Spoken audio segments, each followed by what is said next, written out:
Greetings, citizens! You're now trapped in a nerd cage with your hosts Mark and Jay. We hope you have a smashing good time.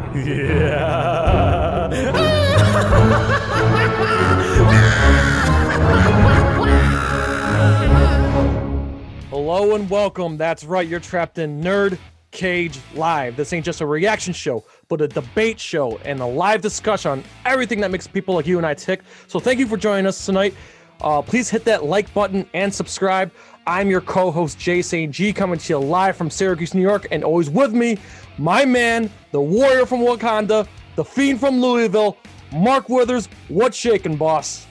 Hey, what's going on, man? Super excited to be here. And yes, the moment is here. I have been chomping at the bit to talk about this. This is a moment that is 40 years in the making. Now, tonight's look back is going to focus on Superman 2. Now, there are two versions of this movie. There's the theatrical version that was directed by Richard Lester. And then there is the now famous Donner cut, which is basically 75% of his directorial footage, along with outtakes and screen tests and everything like that. So I'm 25 years later, too. Right, years later. So I'm really excited to talk about this. I wanted to see how you felt about it, Jay. Oh, man. So I'm going to say this right now, that doesn't matter which version of this movie you watch, this is still very much the best Superman movie of the early era. Basically, Superman 1 through 4 and Superman Returns. Superman 2 is, my opinion, by far the best one, and probably the more controversial one.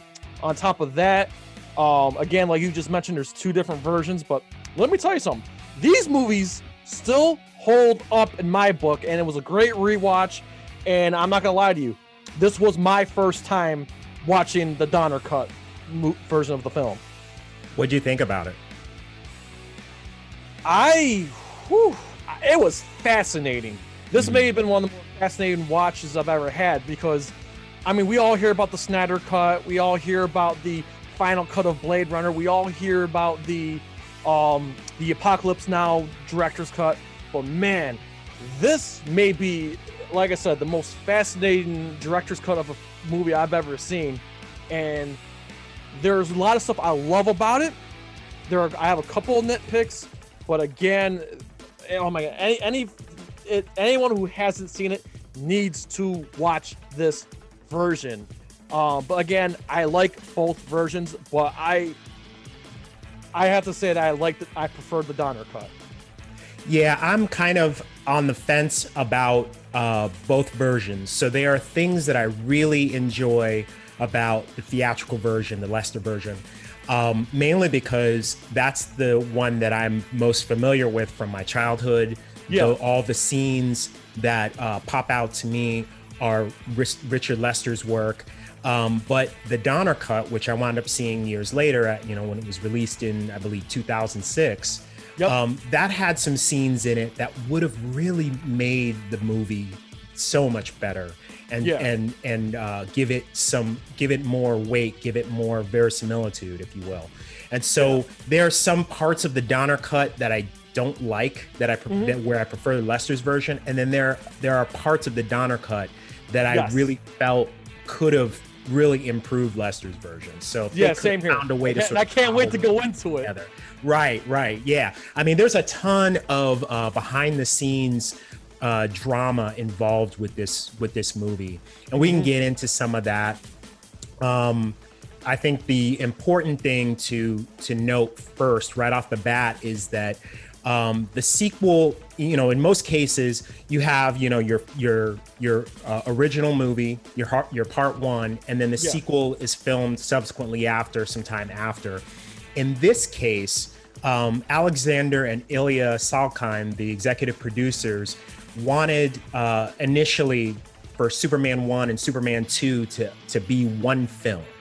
So originally it was supposed to be 3 hours long, 3.5 hours long. They wanted it to be this grand epic. And in the middle of filming, they realized that it was a little too ambitious to try to do that. So a decision was made to split those movies into 2 parts. And Richard Donner had done about 75% of Superman 2 before he really like dug into the first movie. And so a lot of the you know, that's why a lot of the color palette looks the way that it does. There's some very noticeable scenes in Superman 2 where, you know, the main characters are different weights, or they're that's the hair. That's what I was gonna say. The one thing that bothers me in both versions of this movie is Lex Luthor. He gets out of prison. He's bald. Right. And then when he appears at the White House in front of General Zod, he's got a full flat of hair right there, and I'm just like, well, how much time passed by? that's one of my main nitpicks. And again, this is a nitpick. The movie's still fantastic. Right. And again, you know what? We talk about Godfather 2 may be the best sequel of all time. We hear Empire Strikes Back. Why isn't people talking about Superman 2? I feel like Superman 2 may be close up there with the best sequel of all time. Right, and that's something that I was going to mention. I think for me, and I may be biased because I'm a Superman fan, and this movie was imprinted on me literally when I first saw it. I was like 9 years old, and then I've continued to rewatch it over and over, through the years. But in my mind, this is the seminal comic book movie. This is like the quintessential comic book film. Mainly because, this is the first real attempt at like trying to adapt a comic without making too many adjustments, or trying to make it so ridiculous or so campy, kind of like how we saw like the Batman TV series kind of depart from the comic. And so for that reason, I think it's gotta be up there. And I'm like you, I'm not really sure why it's more overlooked than some other comic book movies, or even some, epic films from the 80s. Absolutely. Now, let me ask you something. I mean, let's talk about Richard Donner for a second. I absolutely love The Omen. But at the time, of course, I was born way long after. I was born in the mid-'80s, so like, I have to ask you, from your perspective, Richard Donner was famous for The Omen, and The Omen is an epic horror movie. Still holds up, by the way. But how do you go from The Omen to Superman? Well, there's a really interesting story behind that, and I'm glad that you brought that up, because I did want to talk a little bit about that director search. So at the time that the Salkind family acquired the rights to do Superman, this was like maybe 1976, 1977. There were a lot of rumblings about this being in development, and a lot of directors threw their hat in the ring. And there are 2 that I want to mention that you'll never, like, when I read this, it blew me away. So there was a young director that approached them that was very interested in doing this movie. He was literally chomping at the bit to do it. And Ilya, the son, approached his father, Alexander, and said, look, there's this guy, I really like his work. I think that he might be really good for this project. And his father, who was familiar with his work, said, well, let's just wait and see how his little fish movie turns out. That fish movie turned out to be Jaws. And Jaws turned out to be a huge hit. So that director was Steven Spielberg. Arguably one of the greatest directors of all time, was almost the director for Superman. Wow. And he was vetoed by the older Salkind. And by the time Spielberg, by the time Jaws had become the big hit that it was, and by the time he basically became a household name, the Salkinds actually really wanted him by that time. But his fee to direct a film had skyrocketed. It had gone like way up, so they were like, now, like, you're out of our range. Another director that wanted to do it was George Lucas. And George Lucas approached Salkinds, kind of got the same treatment. They came back to him sometime later, but by that time he was already working on Star Wars, and so he couldn't do it. They approached a number of famous directors who almost all of them turned it down. And then eventually they got to Richard Donner, who was interested in it. He had this vision for it that, you know, he wanted to, as long as he had, basically the caveat was that he wanted to have control. He wanted to be able to control the project. He had a big epic vision for it, and he wanted to bring a level of realness and a level of verisimilitude to the character, and not have it be a really like campy comic book type of project. And so that's why they went with him initially. Now, how did they find Christopher Reeve? Because he was, now, if I recall, he was an unknown. He was a redhead, and he was only 150 pounds, correct? Yes. So Christopher Reeve's, this is a really interesting story too. So Christopher Reeve went to Juilliard with a number of actors that went on to become very famous, like William Hurt, Robin Williams, Treat Williams, a bunch of different actors, right? And they all kind of not hung out together, but like they all kind of like really knew each other, and they talked about auditions that were going on. One of his friends was auditioning for the role of Jimmy Olsen, and mentioned to him, like, hey, there's the Superman project that's going on. I'm going to go out for Jimmy Olsen. So I think Christopher Reeve mentioned this to his agent. His agent sent over headshots to one of the producers, actually the casting director. And the casting director gave his headshot to the Salkinds, who promptly threw it in the trash like multiple times. Like he kept giving it to him. He's like, hey, I've seen this guy. I've seen this guy's work. I think that, you know, he's kind of worthy of an audition. And they just looked at his headshot like, no, he's not right for this. And wow, he just dismissed him several times. Well, ultimately, he did get that audition. And he impressed them so much that they flew him out to London to do a series of screen tests. Right at the time, he was doing a play on Broadway, and he wasn't willing to give the play up. Yeah. So he would fly back and forth between London and New York in order to do these screen tests. And in the middle of not in the middle of one of the screen tests, but like towards the end of one of the screen tests, the guy that was driving him around told him, "I'm not really supposed to tell you this, but the part's yours if you want." And wow, that's how he got the part. And then how did they make that transformation? I mean, he was 150 pounds. I mean, right. You watch this movie, clearly, I mean, he's not big like Henry Cavill was, but he's still a lot bigger than 150 pounds. Yeah. He had a personal trainer that he worked with for about 8 weeks.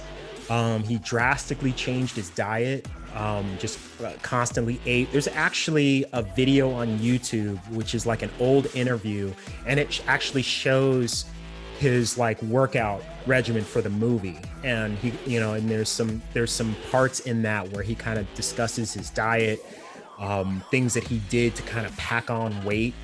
And that transformation was progressive. So it was like he didn't get like a certain size and then they started filming.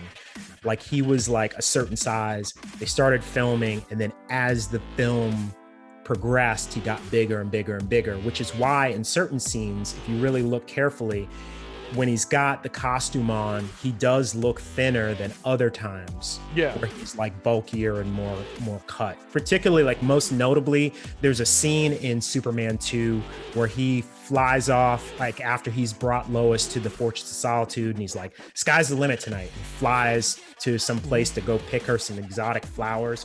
In that scene, like you can tell in the suit, like you can see like the definition in his arms and his legs. And then in other scenes, that definition's not there.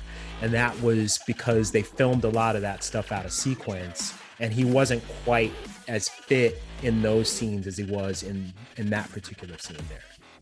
Okay, wow. Man, that's what I'm saying. You are the human Superman encyclopedia. That's why I try. I was so ready for this. I was ready for you to spit these facts out. So, all right. So, here's the thing. So, Superman 2.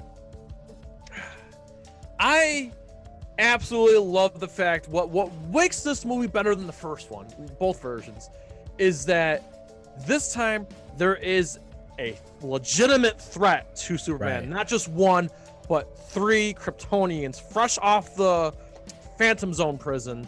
Right. And you are scared for not just Superman, but for everybody, because the first thing they do, I mean, besides their attack on that country bumpkin town, they go to the White House.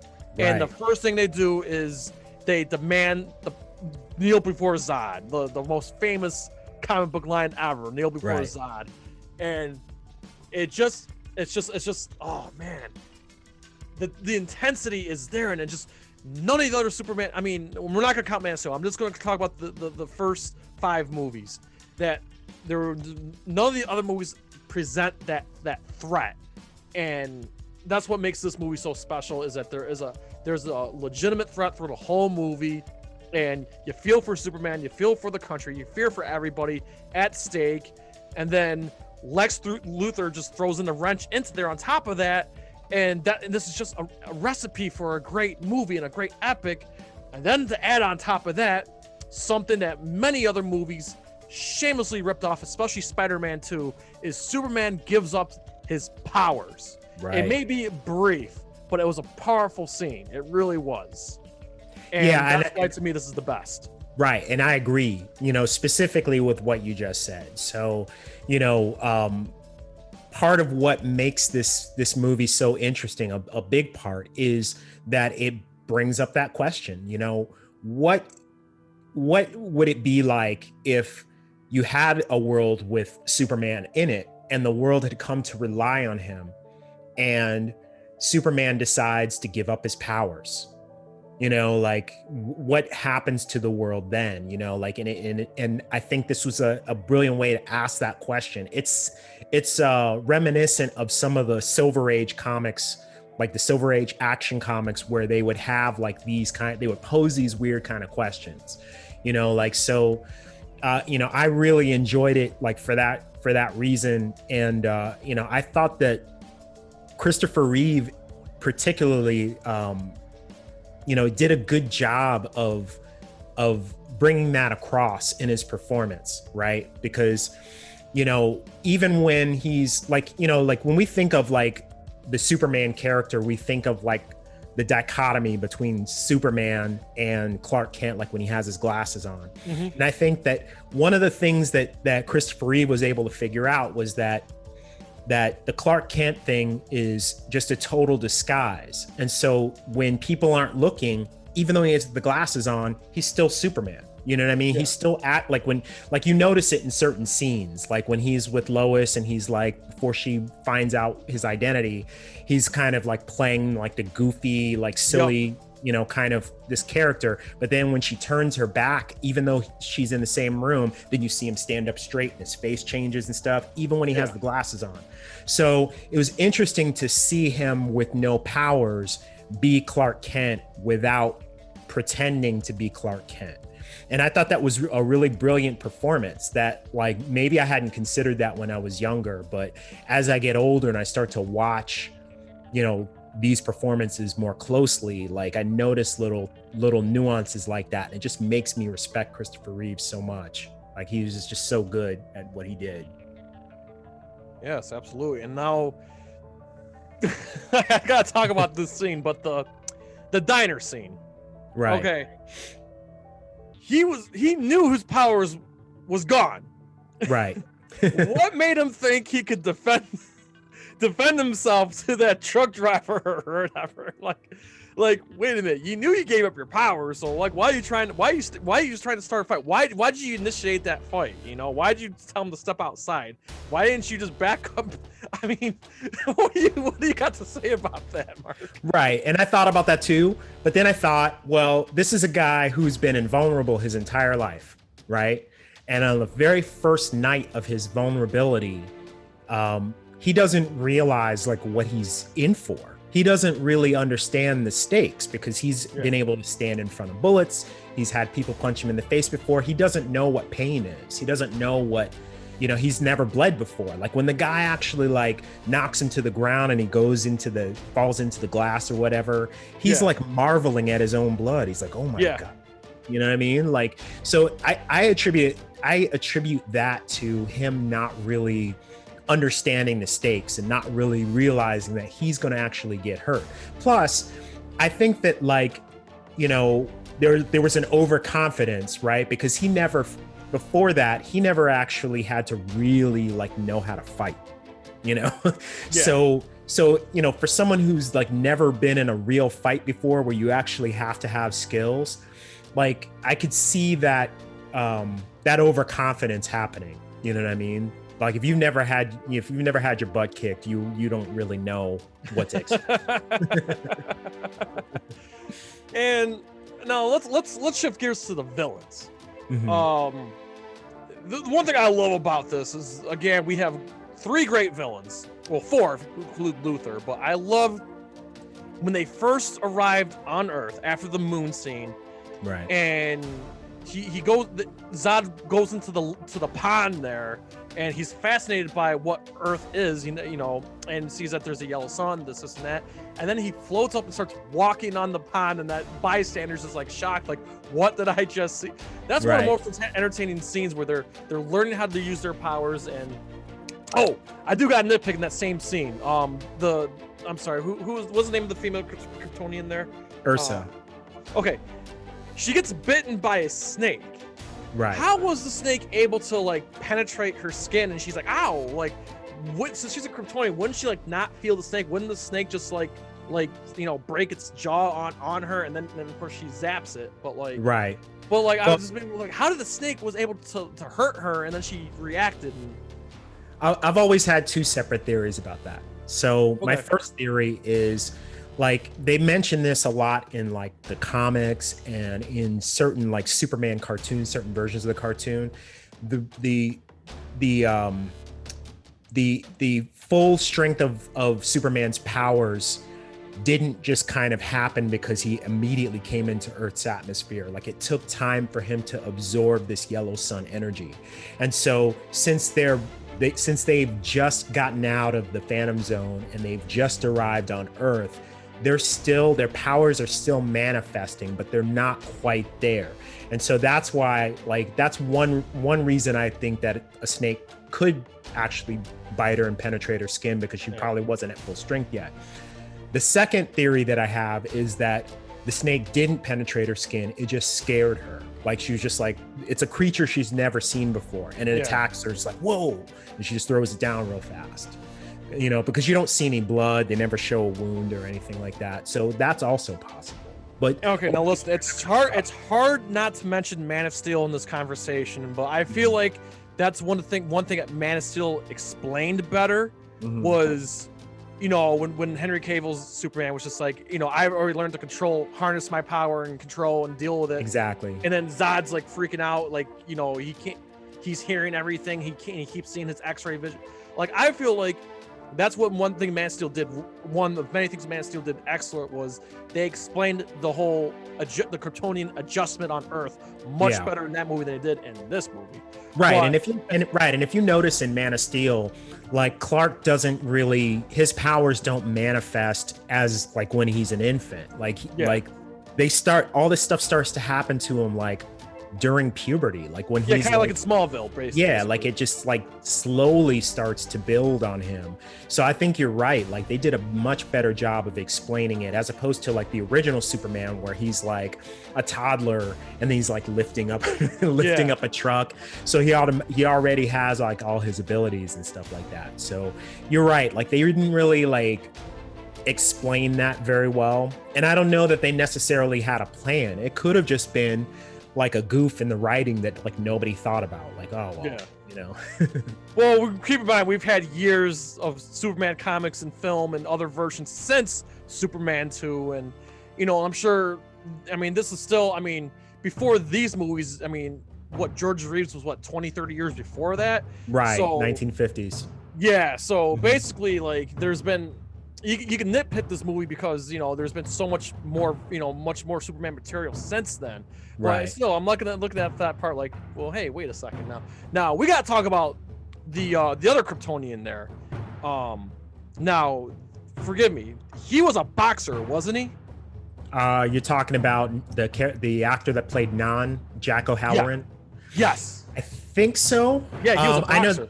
Yeah. I wasn't familiar with that fact. I know that he had been in some other stuff like before, like he had acted in other stuff before Superman 2, but I didn't really know much about his history. That's interesting that he was a boxer before that. Yeah, 'cause here's the beauty of Amazon Prime. Pause the movie, see who's on screen, and all the information comes up about the actors on screen. It's a handy little feature if anyone has got Amazon Prime. And that's what I paused it, and then there it was. A former heavyweight boxer fought so and so in the 1960s. I'm like, oh wow, okay. So that's what makes sense why they had him as the big brute of the group. Right. So speaking of big brutes, I forgot to mention this when we talked about Christopher Reeve's training regimen. Yeah.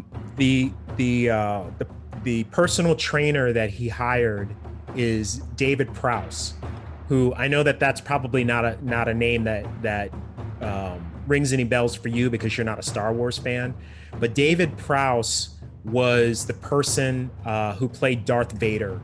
Like James Earl Jones did the voice. But David Prowse was the actor who was actually in the costume. So he was the person who trained Christopher Reeve and got him into shape for the movie. Oh, okay. Yep. Wow, great. Another great fun fact is Mark spitting them facts out. I'm trying to remember them all. I'm like, man, like there's a bunch of stuff I learned like a long time ago, and I'm trying to like remember, trying to spit as many things as I can come up with. Yeah. Now another great thing too. Again, the parallels to Man of Steel, it's inevitable to talk about, but I'm a huge fan of epic, destructive scenes. That's why I'm a Toho fan.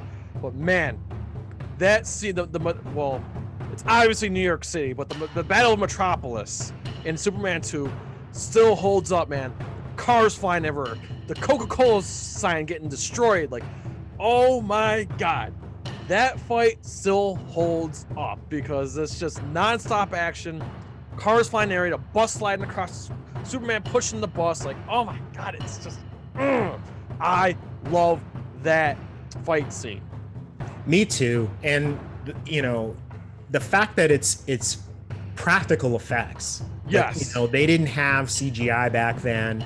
And so to see these things, like, you see Superman fly into like the side of a Coca-Cola truck. You see these explosions. You see like people like skating backwards, like, yep. because of Zod's like super breath and like things yep. like that. Like, these were amazing effects for 1978, 1979, and to see that them must have been the majority of the budget. That had to have been. I know they went over budget a couple of times, and the Salkinds actually had to go to the parent company and negotiate a new deal. I think for the European rights and for the television rights in order to get more money for the movie. And it's funny you mention that. Doing my research, this movie was released in Europe and in Australia before America, which is why this is why we're doing the 40th anniversary now, because the American release didn't come until 1981. Correct. But the original release in Europe and Australia was actually 1980. Yeah, they initially wanted to do a simultaneous release, but for whatever reason, they couldn't get that worked out. And so they released it in Europe first, then Asia, then I think maybe South Africa. Like they released it in a bunch of different places first, and then the United States got it last, of all places. You know what I mean? So we got it. Right? We got it. Well, actually, even the UK, it was released in the UK in 1981. I think on Easter of 1981, and then we got it that subsequent summer, like in July. Okay, now going back to the Battle of Metropolis. There's one thing that really bothers me. Please explain it to me if maybe I missed something. But why why did Superman just fled? Why did he flee the battle? He was trying to get them to chase him to the fortress. He was trying to lead them there. He didn't say anything to him. He just fled, and he was just assuming that they were just going to show up at the Fortress of Solitude. Yeah, I take it as like he was kind of hoping, because he could clearly see that they were using the citizens to get him off guard. They figured out that, like, okay, he cares for these humans, so we're gonna do as much damage and hurt as many of them. And so in order to protect them, he tried to take the battle away from them. He was hoping that they would just chase him to wherever he was going. I don't know. It almost felt like that. Not only that he like fled the battle, but he abandoned all those people. Like, right, and that's how they took it, right? Like you see the citizens of Metropolis go like, "Don't leave us!" Yeah, and then the two little kids like, "Man, Superman didn't do nothing." I just found it so off-putting. Like, I hear all these criticisms about Man of Steel, but like, wait a minute. Go back to Superman 2. Like, he straight up abandoned them. Okay, we gotta talk about Gene Hackman. I feel like we've been totally ignoring Gene Hackman. I really like this version of Lex. I know it's very goofy, but it is Lex Luthor. Like, he only cares about himself. Right.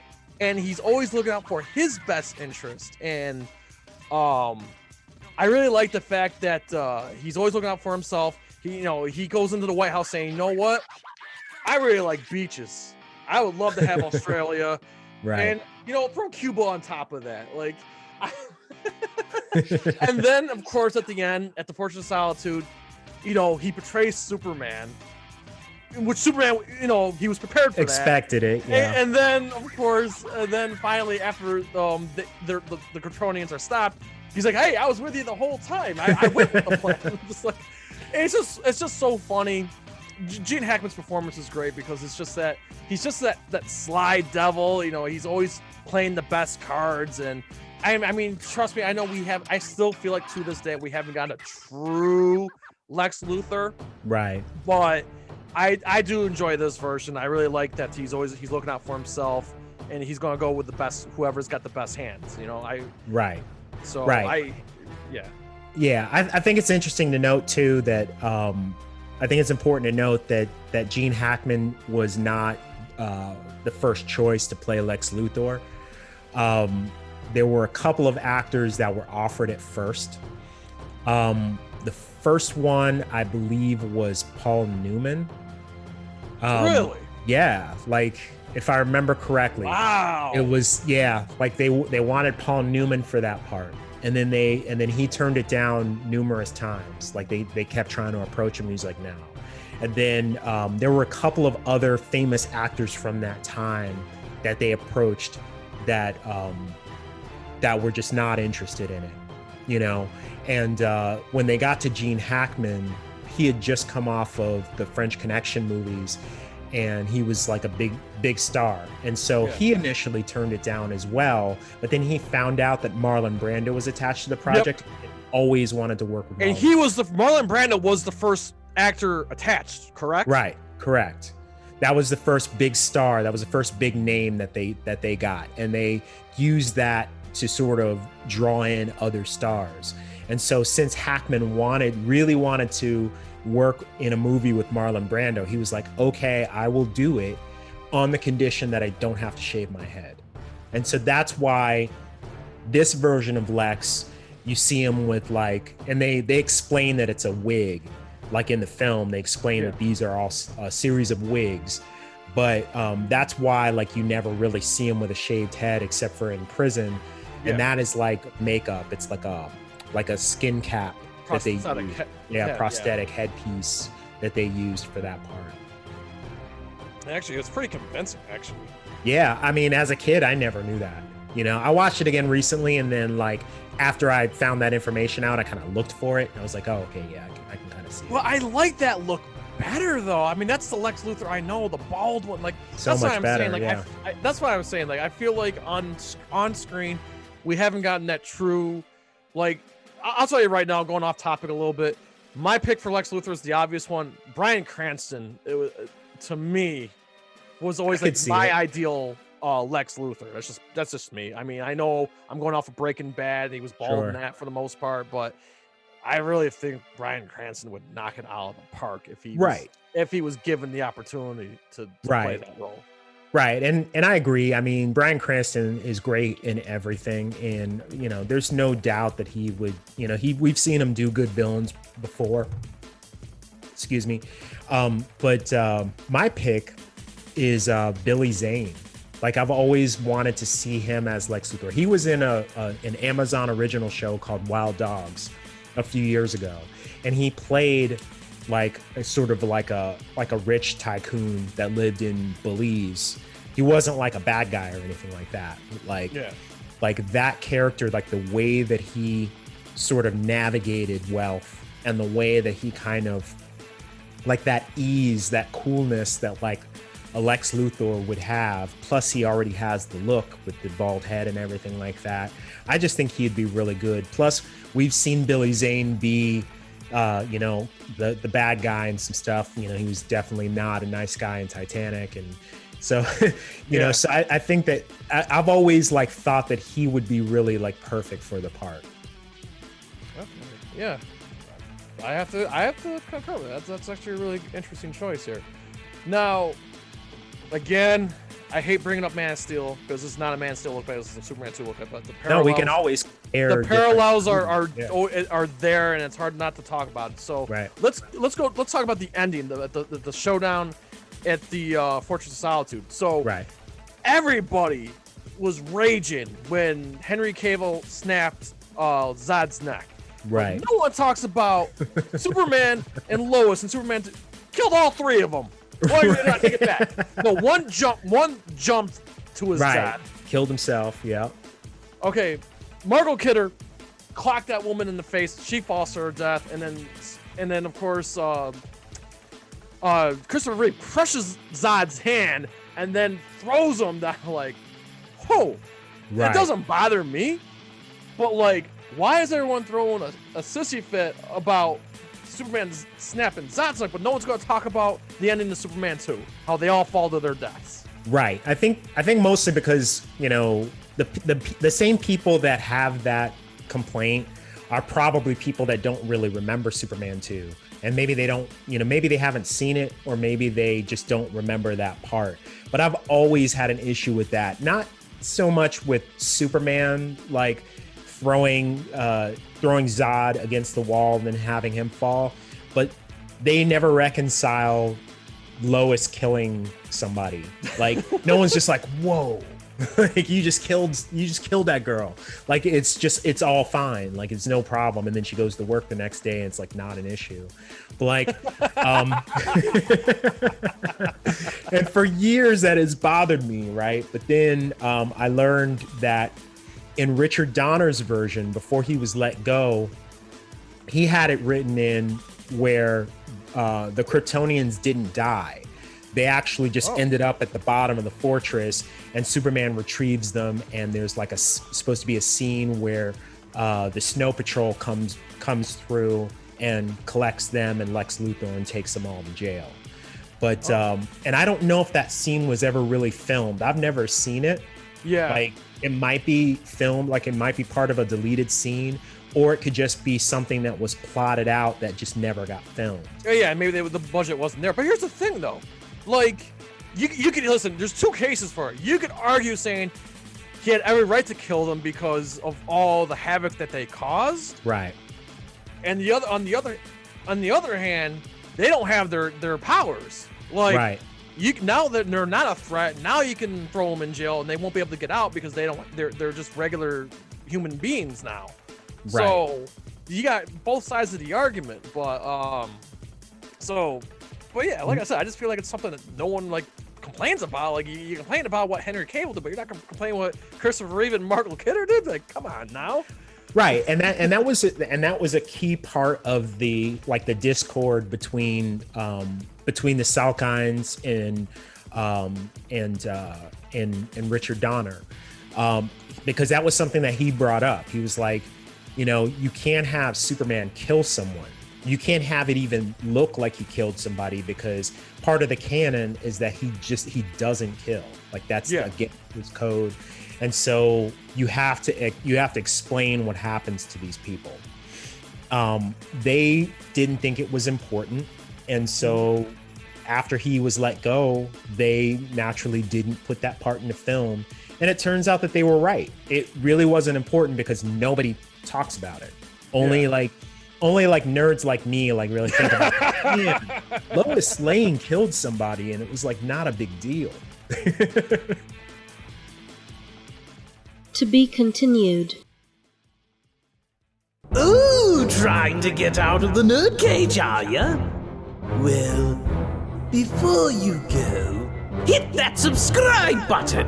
And if you're really intrigued, ring that bell.